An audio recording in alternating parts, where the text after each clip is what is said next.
Hey guys! Today we're going to talk about a game called Humanity. A game very much like Civilization, a game that I've played and loved since the first version a few decades ago. Humankind does have some interesting tweaks on the first genre.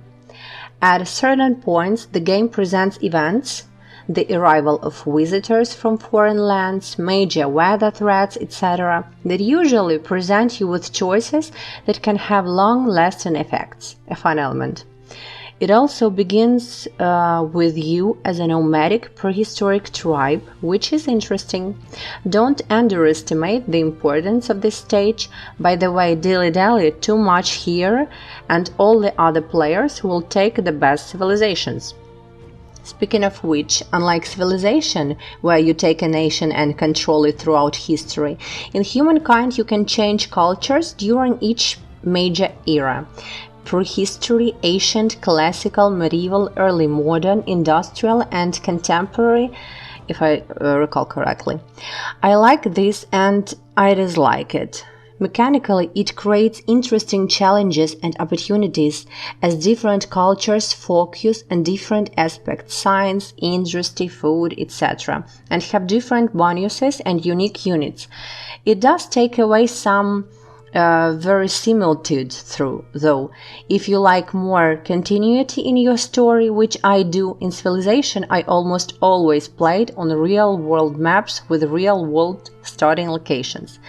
Jumping from Zhou, ancient China, to suddenly being the Olmecs and then the English just feels a bit off to me, as does the fact that your city names, except the first one, have nothing to do with your starting culture. You might end up with Thebes, Edo, London, and Chicago as city names in your nation. Really though, this is a small critic and you can change the names of your cities and units as you like. Graphics in the game is gorgeous. I love looking at the map, the units, the cities and their districts and how over the time they melt together with city walls to boot. It is a gorgeous game. The biggest and best change to the Civilization template is the way combat works. You can create and control mixed armies, ranged, melee, mounted, etc. And when you go to battle, you control the units within the army on the field, challenging the enemy in a much more tactical and engaging way than Civilization does. This puts these surrounding titles and environment into the battle, and there is a staging area where you develop your units in your army.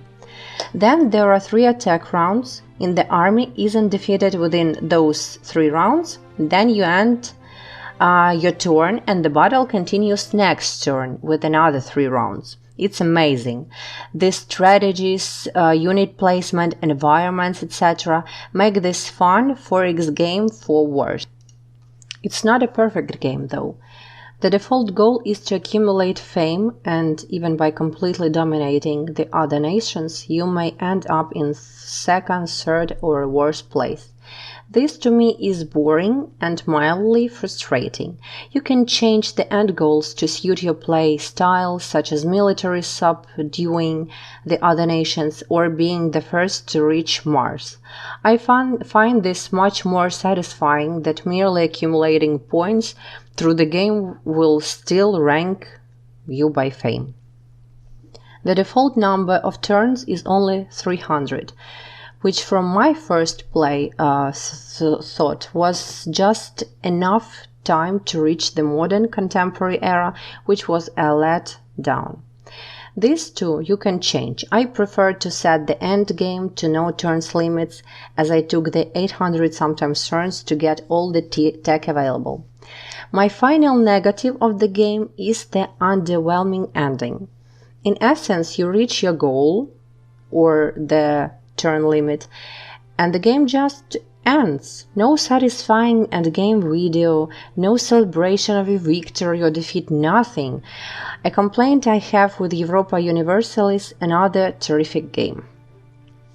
Overall, I really enjoy this game. it's just as addictive as Civilization, and the combat is much more interesting. I'd say it's probably up there with Civilization 5 and 6 and B+. All in all, it's a decent game, and like I said, I do recommend it. I wouldn't call it amazing yet, but I imagine there will be a few expansions to fill things out and add some additional mechanics.